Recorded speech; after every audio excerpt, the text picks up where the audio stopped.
Hi, it's Greg Burdine, pastor of Faith Baptist Church in Adrian, Michigan, for this beautiful Monday morning. Hopefully, you're having a good day. I'm starting the week off right, and regardless of whether you're watching this in the morning or the afternoon or the evening or maybe even on Tuesday, hope you're having a good Monday. Start the week out right. Uh, with it being summertime, I've been looking at some Bible verses that have to do with summer.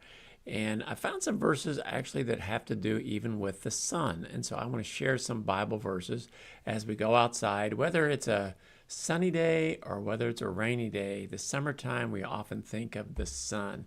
You know, the days are longer, and so the sun's out a little bit more.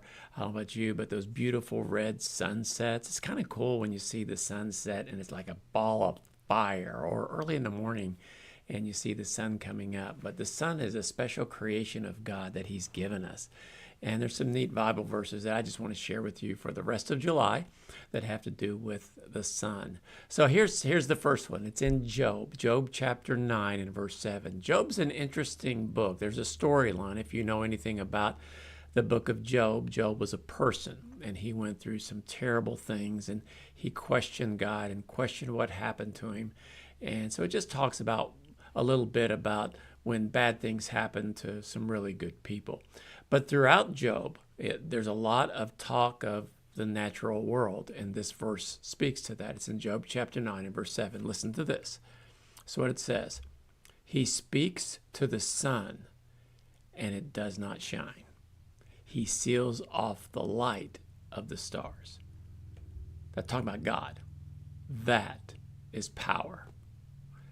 God can speak to the sun and tell it to quit shining, and it obeys Him. Now, we might say, okay, like when did that happen? Well, for one thing, it happened when Jesus died on the cross. If you remember when Jesus died on the cross, the story that we hear throughout the Gospels is the sky became dark for 3 hours. That's beyond an eclipse. Remember, we had an eclipse earlier this year. If you went down toward Ohio and you were in the total eclipse, you know, the sun was hidden. And so that's a natural way that the sun can not shine on the earth.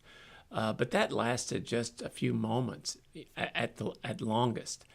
And in fact, during Passover, which is when Jesus died, it's always, because of the way the sun works and the moon works, it's always without an eclipse. The moon is nowhere there. And so we find out that it was impossible for it to be an eclipse. How did the sun quit shining? How did it get so dark?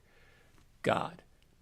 We discover with Moses in Egypt when it was dark for days. How did that happen? Days. God. God told the sun, quit shining, and it quit. We serve a powerful God that can stop the sun from shining and can keep the sun shining. They say that if the sun ever quit shining, there would be no life. All the plants would die. We would die. We have to have the sun. It can't be too hot. It can't be too cool. It is in the right position for this earth to give us life. But God controls even the sun. If God controls the sun, He controls our world. So things going on in your life that you're not for sure about, and I don't want to lessen the stress sometimes that we can feel when things in our life aren't going like what they ought to, and we're a little bit fearful or at least anxious about what the days ahead will be. The one thing we can do is trust that there is a loving God who knows what's going to happen and is going to take care of me. If He can stop the sun from shining, He can do anything. And it's true. Anything is possible with God. Nothing is impossible with God. So it's a great verse to think about on this Monday. So God bless you.